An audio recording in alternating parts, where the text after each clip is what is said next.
You lace up your shoes. You step onto a treadmill or a sidewalk and you run. Maybe half a mile, maybe 3. And within minutes, your lungs burn, your legs feel like lead. You stop. Now imagine a human being 40,000 years ago with no shoes, no water bottle, no music in his ears. He runs for 6 hours straight, not for exercise, not for a medal. He runs to catch his dinner. He runs an animal to death. Here's the question that should terrify every modern runner. How did a human with no weapons, no speed, and no claws outlast a horse? The answer isn't strength. It isn't speed. It's something stranger. Something built into your body right now that you've never used the way it was designed to be used. This is the hidden history of human running, and by the end, you'll never look at your own 2 legs the same way again. 2 million years ago, on the dry plains of East Africa, something strange was happening. A creature stood upright, thin legs, no fur to speak of, no fangs, no claws. By every measure, it should have been prey. A cheetah could outrun it in seconds. A gazelle could vanish over the horizon. Even a rabbit could outpace it in a sprint, and yet this creature began to hunt the fastest animals on the savannah. How? Scientists call it the persistence hunt, and it still exists today in isolated pockets of the Kalahari Desert among the San people of Namibia.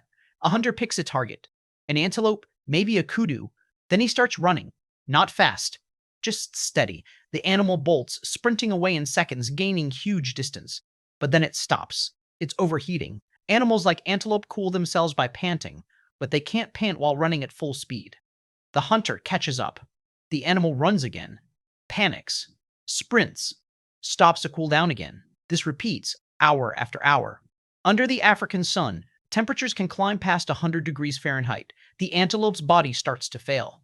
Its brain begins to overheat. Eventually, it collapses, not from injury, from heat. The hunter, walking calmly, finishes the hunt with a spear he almost didn't need. This is not myth.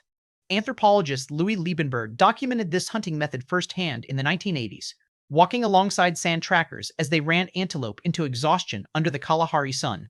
The human being had just defeated one of the fastest animals alive, not with speed, with time. To understand why this worked, we have to look inside the human body itself. A body strangely, almost suspiciously, engineered for one specific task, running long distances in heat. In 2004, 2 researchers, Dennis Bramble and Daniel Lieberman, published a paper that changed how we think about human evolution. They called it the endurance running hypothesis. Their argument: the human body wasn't primarily shaped for walking or throwing or even thinking. It was shaped for running for hours, in heat, across open ground. Consider the evidence.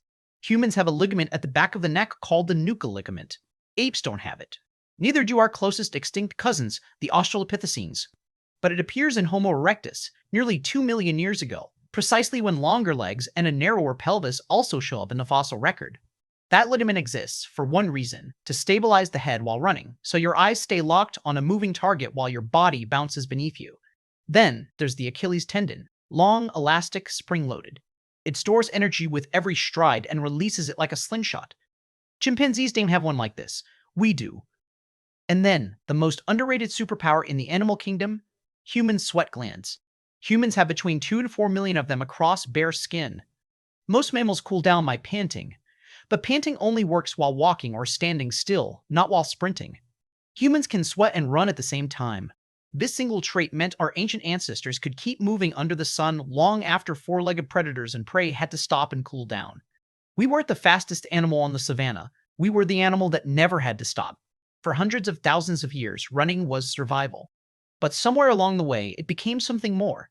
It became identity. Around 10,000 years ago, as humans shifted from hunting to farming, something curious happened. Running didn't disappear. It transformed. In ancient Greece, running became sacred.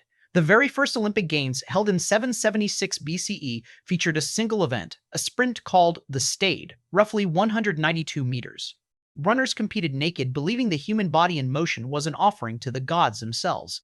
Meanwhile, in Mesoamerica, the Aztec and Maya civilizations built entire networks of professional runners called Paninani.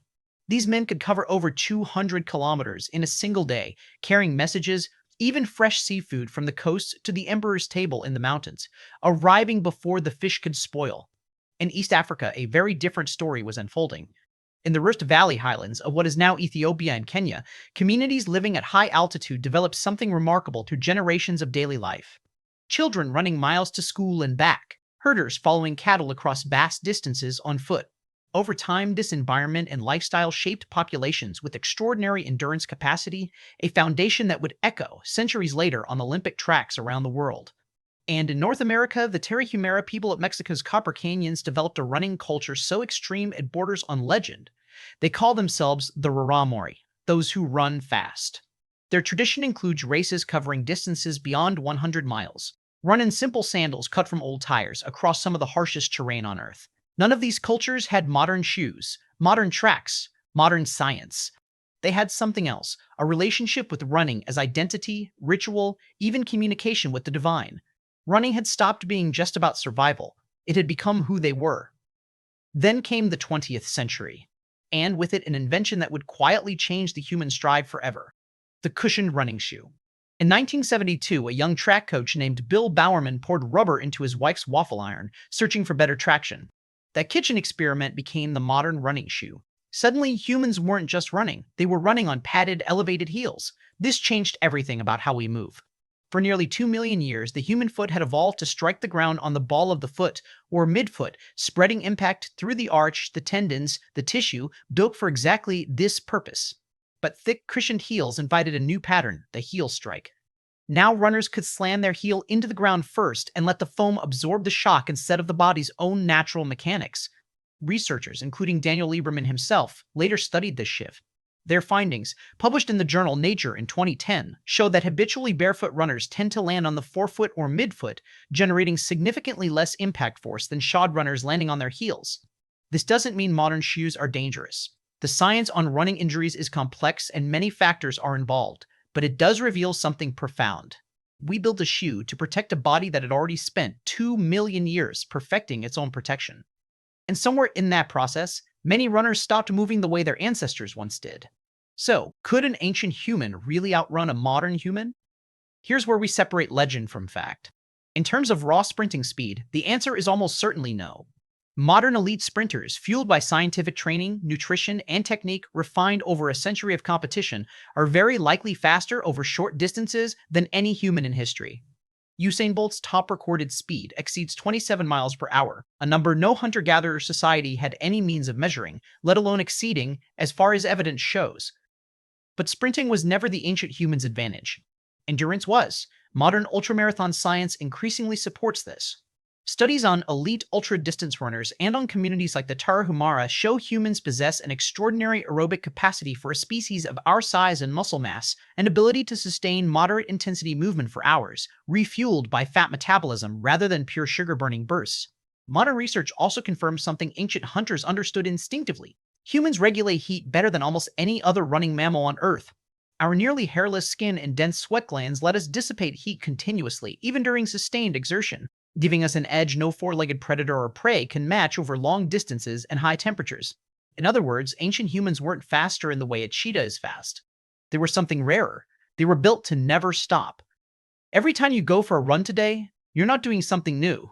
You're reenacting one of the oldest survival stories on Earth: the nuchal ligaments stabilizing your head, the Achilles tendon storing energy in your heel, the sweat sliding down your back, cooling a body built 2 million years ago for exactly this moment. You're not just exercising, you're carrying a memory. A memory older than language, older than fire, older than almost everything we call civilization.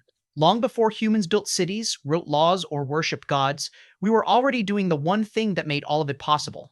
We were running. Not fast, not flashy, just far enough and long enough to outlast everything that tried to outrun us. And maybe that's the real story here. We didn't survive because we were the strongest or the fastest. We survived because we simply refused to stop.